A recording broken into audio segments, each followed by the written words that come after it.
Hola a todos, estamos en el Hackerspace San Salvador y hace unos días nos hicieron una pregunta en YouTube relacionada al tema del control de motores. Habíamos subido un pequeño video controlando un motor paso con un encoder, pero también mucha gente nos pregunta y tiene un poco de dudas sobre qué motor elegir para sus proyectos.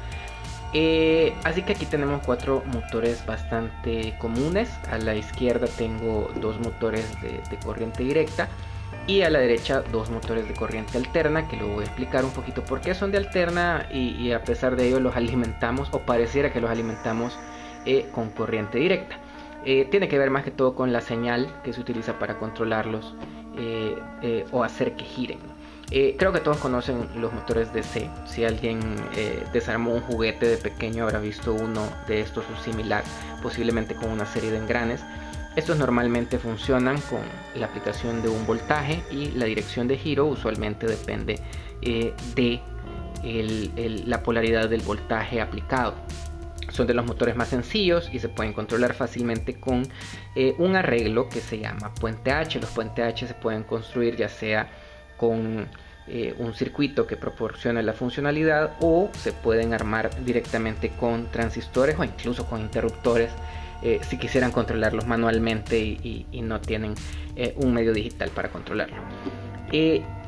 Los motores servo, que también son bastante comunes en los proyectos, también son motores DC. Adentro del motor servo lo que nosotros encontramos usualmente es un motor un poco más pequeño tipo DC, y lo que tienen generalmente es un pequeño potenciómetro dentro de sí y un circuito integrado que se encarga de controlarlo. Lo que hacemos es alimentarlo y enviar una señal, normalmente un tren de pulsos PWM, y lo que hace él es que gira a ángulos especificados en función de la señal. Son bastante fáciles de utilizar y hay un montón de código disponible y son, dependiendo obviamente de la marca y de las especificaciones, bastante precisos. Ahora vamos a los que son motores, realmente son motores AC, son por su estructura les llaman también sin escobillas. Normalmente los motores DC más simples tienen unos contactos eléctricos o las escobillas que se encargan de, en este caso, energizar las bobinas que se encuentran normalmente en el rotor. Y obviamente esas escobillas no están acá, ya que es normalmente el centro está o las bobinas están estáticas, y se utiliza un tren de pulsos que nosotros lo podemos controlar dependiendo del tipo del motor para variar la velocidad. Y aquí tenemos dos motores bastante comunes, en este caso el motor paso, que nosotros podemos controlar igual también con un par de puentes H, dependiendo si es un motor bifásico como este o con un circuito controlador como el Pololu o el Easy Driver de Sparkfun Electronics. El motor paso tiene la característica de que puede moverse un pequeño paso a la vez en cualquiera de las direcciones, o si ocupamos algunas técnicas como la que nos mostró Yoxan en un video hace unos días, también podemos lograr pasos intermedios o lo que se conoce como la técnica de micropasos. El otro motor sin escobillas, que también es bastante común, son los que podemos ver en cosas como drones. Tal vez lo particular, y esto es casi que la configuración bastante común, que tengan tres líneas, son motores trifásicos, que eso se refiere a la configuración del bobinado interno.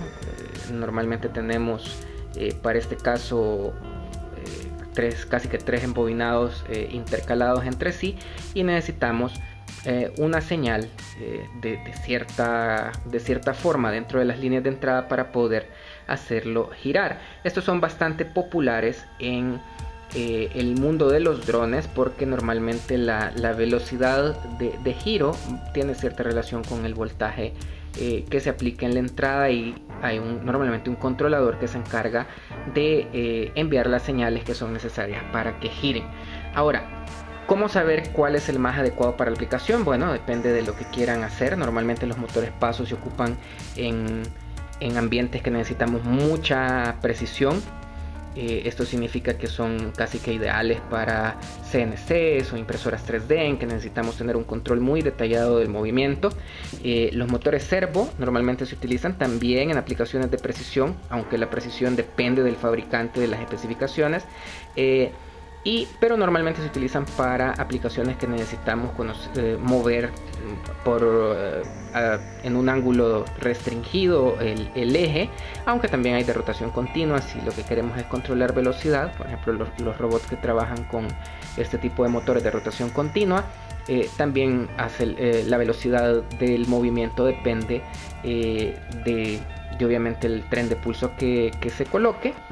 Y los DC, que son los más sencillos, normalmente los ocupamos en proyectos simples o en aquellos que no necesitemos ni precisión digamos que en la salida. También hay que tomar en consideración que este tipo de motores, las escobillas, tienden a desgastarse con el tiempo.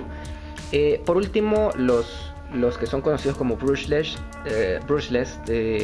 se utilizan normalmente para aplicaciones como los drones, en que necesitan unas altas digamos RPMs en un espacio bastante compacto. Es casi que la aplicación en que más van a ver este tipo de motores.